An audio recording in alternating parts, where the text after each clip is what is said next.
rejoindre sur Radio J comme tous les matins. Vous le savez, nous sommes ensemble jusqu'à 9h. Et plaisir de retrouver, après c'est vrai, plusieurs semaines d'absence en raison des fêtes, notamment Freddy Ethan, ancien ambassadeur, auteur de nombreux ouvrages dont le dernier Adama, publié aux éditions Ballant. Bonjour Freddy.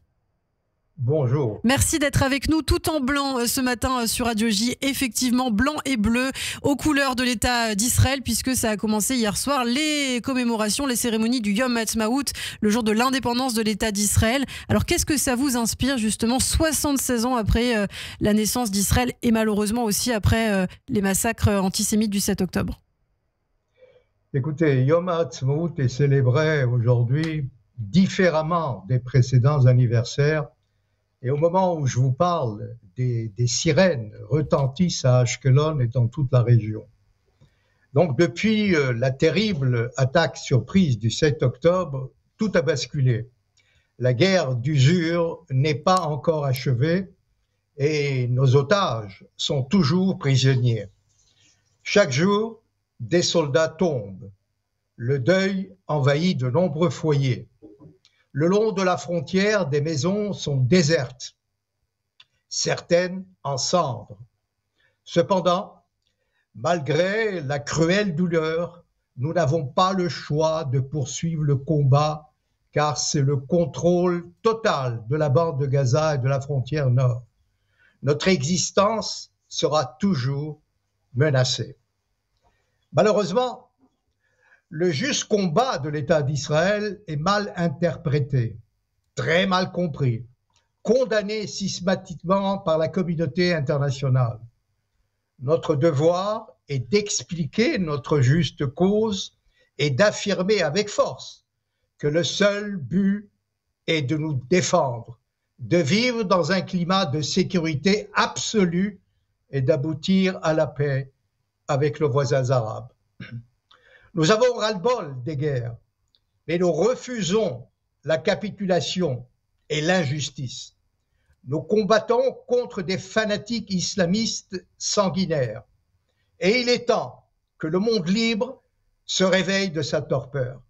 L'indifférence, le double jeu, la désinformation et la bêtise humaine sont inadmissibles devant un combat existentiel.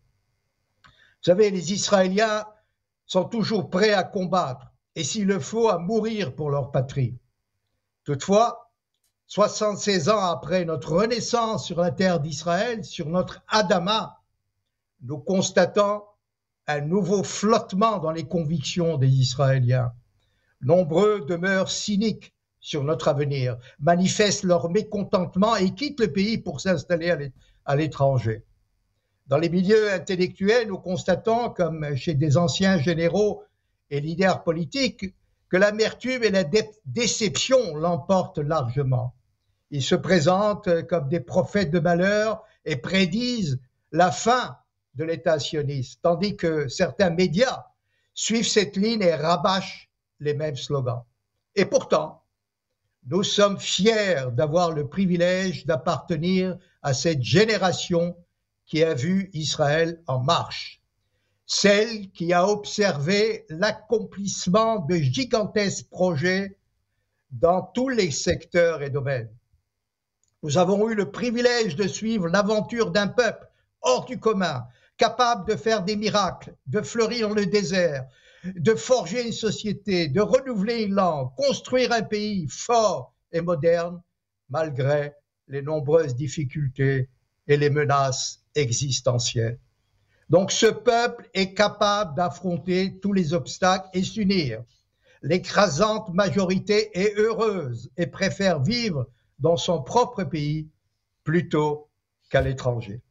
Alors devant les grands défis, nous pouvons toujours compter sur le soutien des communautés juives à travers le monde, particulièrement celle de France. Alors célébrons donc ensemble notre 76e anniversaire de notre indépendance dans l'espoir de pouvoir relever de nouveaux défis et de vivre des jours meilleurs. Chag Atzmaut Sameach. Merci beaucoup Freddy Ethan. Effectivement, bon anniversaire à l'État d'Israël, 76 ans déjà. Effectivement, on aura l'occasion d'en parler tout au long de cette matinée. Merci beaucoup Freddy. On vous retrouve chaque semaine sur Radio J avec grand plaisir, également en podcast sur notre site internet radioj.fr et pour ceux qui sont arrivés en cours de route sur notre chaîne YouTube Radio J. Merci beaucoup. Ne bougez pas les amis. Justement, on parle de ce Yom Ha'atzmaut